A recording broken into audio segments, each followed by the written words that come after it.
नमस्कार, मैं हूं आपके साथ नम्रता। खतरनाक कोरोना वायरस की लहर से महाराष्ट्र शुरुआती दौर से ही जूझ रहा है। पिछले साल सबसे ज्यादा कोरोना केसेस अगर किसी राज्य से आए थे तो ये महाराष्ट्र ही था।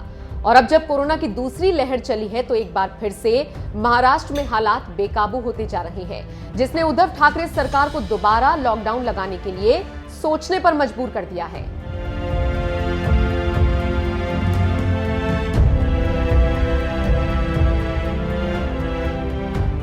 खुद सीएम उद्धव ठाकरे ने कहा था कि कोविड सेफ्टी गाइडलाइंस को फॉलो नहीं किया जा रहा है, इसलिए लॉकडाउन के लिए तैयार रहे। सीएम उद्धव की यही चेतावनी महिंद्रा ग्रुप के चेयरमैन आनंद महिंद्रा को पसंद नहीं आई और उन्होंने लगे हाथों महाराष्ट्र सरकार को सलाह भी दे डाली। लेकिन महिंद्रा की ये सलाह सीएम उद्धव ठाकरे को इतनी बुरी लगी कि वो महिंद्रा से ही भिड़ गए।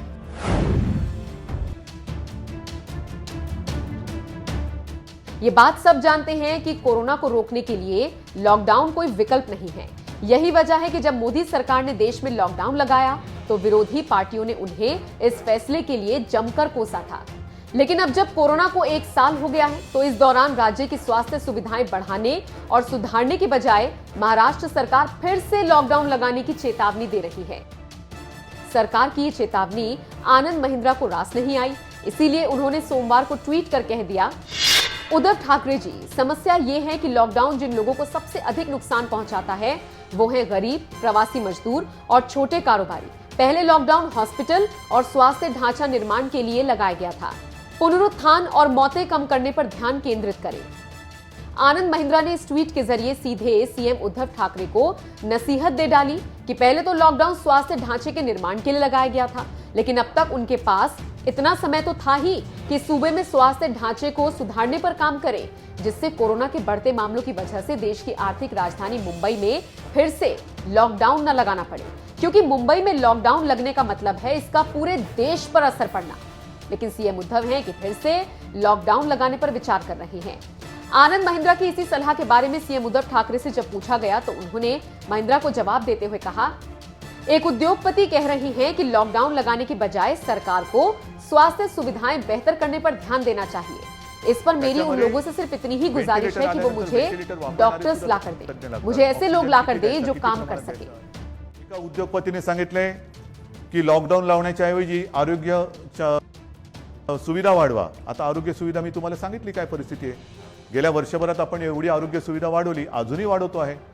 पण मुद्दा असा येतो की हे जे काही आपल्याला सल्ले देत आहेत त्यांना मी सांगू इच्छितो हात जोडून उद्योगपतींना सांगतो, म्हणजे त्या ज्यांनी सांगितले सगळ्या उद्योगपतींबद्दल नाही, की आरोग्य व्यवस्था वाढवतो, मी बेड्स वाढवतो, सगळं वाढवतो, पण कृपा करून रोज मला किमान 50 डॉक्टर्स, नर्सेस, आरोग्य कर्मचारी यांचा महाराष्ट्रभर पुरवठा होईल अशी काहीतरी सोय करा। कारण नुसतं फर्निचरचं दुकान म्हणजे आरोग्य सुविधा नाही आहेत। त्याच्यामध्ये व्हेंटिलेटर आल्यानंतर व्हेंटिलेटर वापरणारे सुद्धा तज्ञ लागतात। ऑक्सिजन किती द्यायचा, किती प्रमाणात द्यायचा याच्यासाठी सुद्धा त्या विषयातला तज्ञ लागतो। अगदी रेमडेसिवीर द्यायचं झालं तर ते कसं दिलं पाहिजे ते समजणारा डॉक्टर लागतो।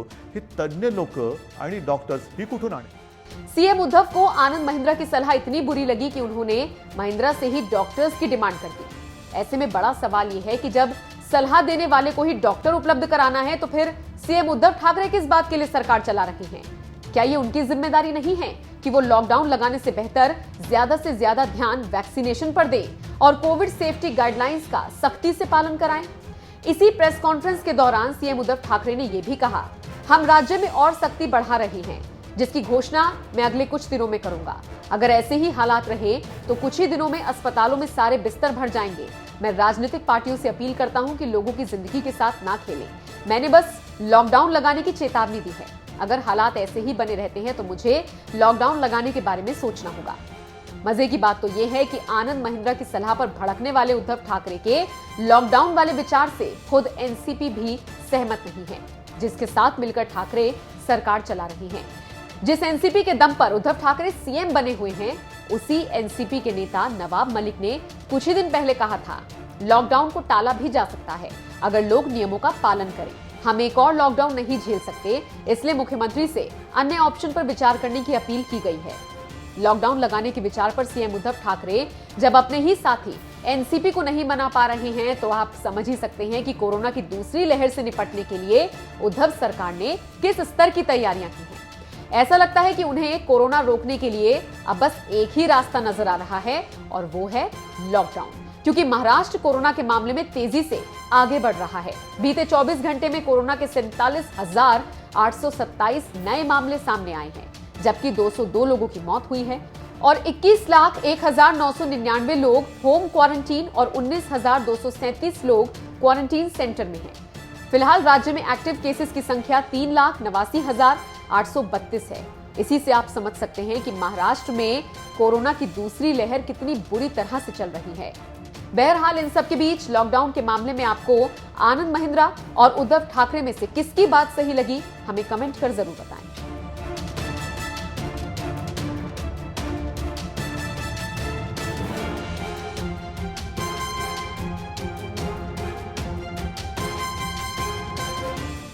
अनेक जणांना असं वाटतंय, ए मास्क का लावतोय तू? अरे मास्क न लावण्यामध्ये शौर्य काय? काय शौर्य आहे? मी मास्क वगैरे वापरत नाही, मी मास्क वापरणार नाही, काय शूर आहेस? मास्क न वापरणं ह्याच्यात शूरता नाही आणि मास्क लावणं त्याला लावायला लाजायची गरज नाहीये। परत एकदा सांगतो की वॅक्सिन घेतल्यानंतर सुद्धा मास्क हा लावायलाच पाहिजे, अंतर ठेवलंच पाहिजे, हात धुत राहिलंच पाहिजे। आणि म्हणून काही कडक निर्बंध येत्या काही दिवसात आपल्याला लावावे लागतील, ते उद्या परवाकडे मी जाहीर करेन। विशेषतः शहरांमध्ये मी परत एकदा सांगतो, जिथे जिथे अनावश्यक गर्दी होते ही गर्दी आपल्याला टाळावीच लागेल। जी खाजगी कार्यालय आहेत त्या कार्यालयांना सुद्धा आपण प्रत्येकाला सूचना दिलेल्या आहेत। सूचनावलीच म्हणा ना, की लग्न समारंभात किती लोक पाहिजेत, ऑफिसमध्ये किती उपस्थिती पाहिजे, बसमध्ये किती लोक गेले पाहिजे। आता ट्रेनमध्ये मी मुंबईमध्ये मी सांगेन की मी सांगितलं होतं की peak hour non peak hour आता सगळं तुडुंब भरून चाललेलं आहे, रेस्टॉरंट्स भरून चाललेली आहेत।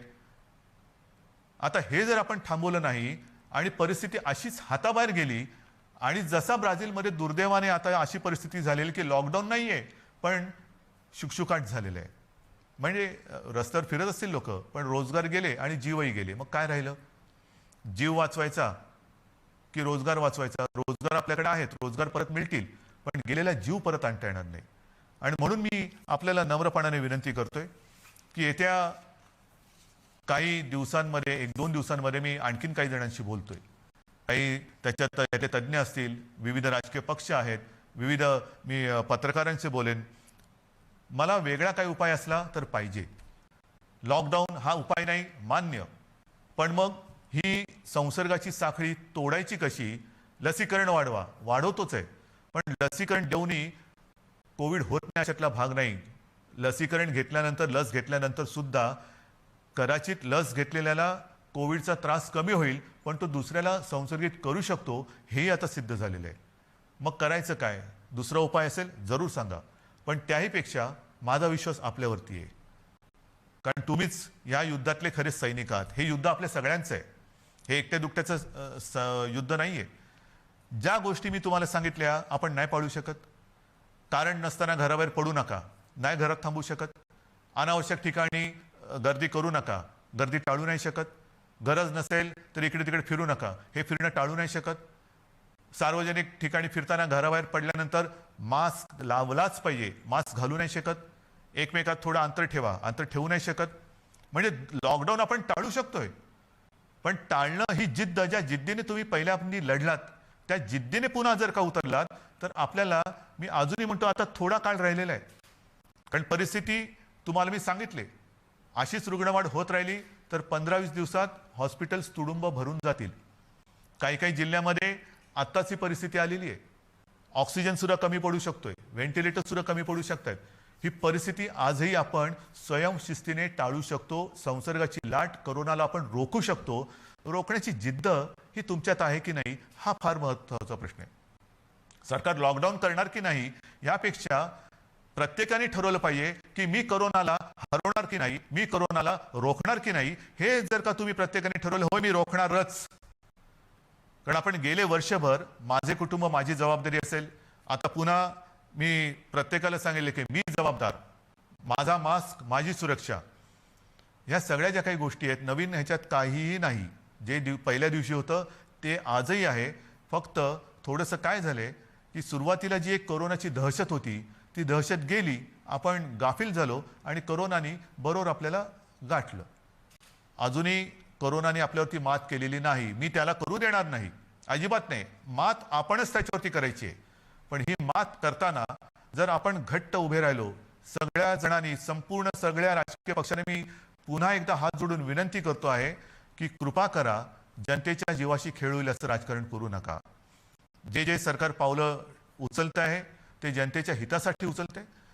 अर्थचक्रही फिरवायचं आहे, गरिबाची रोजीरोटी वाचवायची आहे, पण त्याच बरोबरीने सगळ्यात आधी आपल्याला त्यांची जीव वाचवायची आहे. म्हणून जीवाला पहिलं महत्त्व द्यायचं आहे आणि त्याच्यानंतर मग बाकीच्या ज्या काही गोष्टी आहेत त्या आपल्या हातातल्या आहेत त्या आपण करू शकतो. म्हणून आज सुद्धा मी पूर्ण लॉकडाऊनचा इशारा देतो आहे, लॉकडाऊन जाहीर करत नाहीये. पण 1-2 दिवसामध्ये जर का दृश्य स्वरूपामध्ये ह्या गोष्टी आढळल्या नाहीत आणि दुसरा उपाय जर मी आता पुढच्या 1-2 दिवसांत ज्यांच्याबरोबर बैठका घेतोय त्यांच्याकडनं आला नाही तर मग मात्र आहे ती परिस्थिती अशीच्या अशी स्वीकारा, जे मला नाही जमणार. माझ्या डोळ्या देखत हे मी बघणार नाही आणि आपणही नाही बघायचंय. तर ती परिस्थिती रोखायला जगामध्ये जे करतायत, पहिला लॉकडाऊन दुसरा लॉकडाऊन, कारण लाटे मागून लाटा येतात. पहिली लाट आली, दुसरी लाट आली, तिसरी लाट आली. काय होतंय, एक लाट येऊन गेली, लॉकडाऊन होतो, सगळं शिथिल होतं, शिथिल झालं की दुसरी लाट येते. म्हणून आत्तापासून आपण ठरवलं पाहिजे की ही लाट तर मी रोखेनच आणि पुढची लाट तर मी येऊच देणार नाही. मला असं वाटतं, माझा आपल्यावरती विश्वास आहे, आपलाही माझ्यावरती विश्वास आहे. मध्ये काही जण भेटले होते आणि मला म्हणाले की अहो तुम्ही टी व्हीवर आले का लोक घाबरतात. म्हटलं मला नाही वाटत असं, कारण मी तुमच्या कुटुंबातला एक आहे, तुम्ही मला कुटुंबीय मानलेले आहात आणि माझे कुटुंब, माझी जबाबदारी म्हणजे माझे कुटुंब तुम्ही आहात आणि तुमची जबाबदारी ही मी घेतल्यानंतर मला टीकेची पर्वा नाही. जे जे तुमच्या हिताचं असेल ते मी करणार आणि करेन. पुन्हा एकच सांगतो की सरकार यंत्रणेच्या बाबतीत कुठेही कमी पडलेलं नाही, पडू देणार नाही. सरकार खंबीर आहे, सरकार ठाम आहे. आरोग्य सुविधा कुठेही कणभर सुद्धा मी कमी पडू देणार नाही. मात्र ही एका हाताने टाळी वाजणार नाही. 2 हात जेव्हा एका हातात हात घालून आपण काम करू तर आणि तरच यश मिळेल. आणि मला आपल्या सहकार्याची अपेक्षा आहे, सर्व राजकीय पक्षांकडनं अपेक्षा आहे, सर्व धर्मियांकडनं अपेक्षा आहे. पुन्हा एकदा आपल्या उत्सवांवरती, सणांवरती बंधनं आणावी लागतील.